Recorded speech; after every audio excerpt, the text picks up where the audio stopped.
Le LABEX, c'est le laboratoire d'excellence en géothermie profonde, ici à l'EOST, École et Observatoire des sciences de la Terre.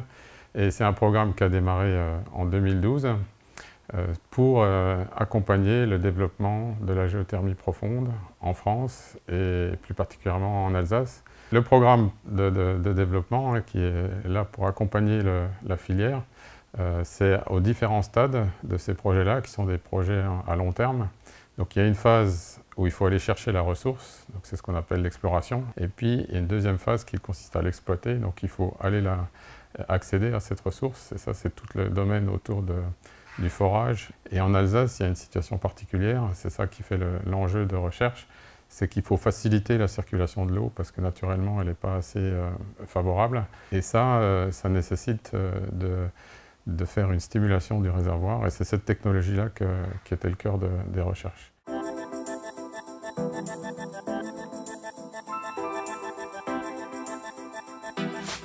Ce projet de l'ABEX, il a duré 8 ans, il a été prolongé d'1 an par l'université, il s'est fini en fin 2020. Et pendant la dernière année, on a préparé et candidaté à une forme de renouvellement, mais aussi à une révision du concept et de nouvelles ambitions, qui sont très associées au développement de la filière, pour une raison assez simple, c'est qu'en fait, on s'aperçoit qu'il faut avoir une vision plurielle de l'exploitation de l'eau chaude profonde, ici dans le sous-sol.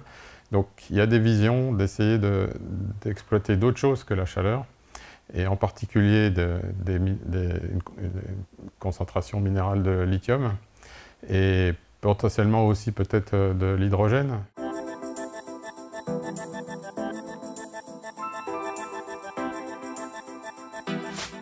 On a 5 axes de recherche qu'on va essayer de développer.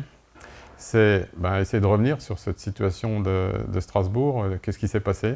Ensuite, il y a un deuxième travail qui est de travailler plus généralement justement sur comment l'eau circule dans le sous-sol, en particulier en Alsace.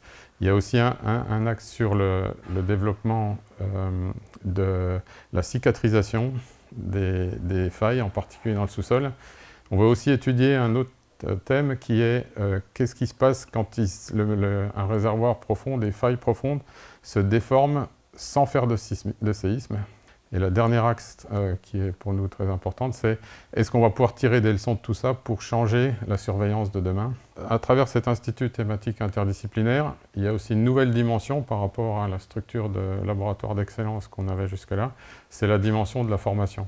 On aura un programme d'enseignement spécifique qu'on va développer, un nouveau parcours de master qui sera vraiment associé à ces questions de formation sur la transition énergétique et la place du sous-sol dans cette transition énergétique.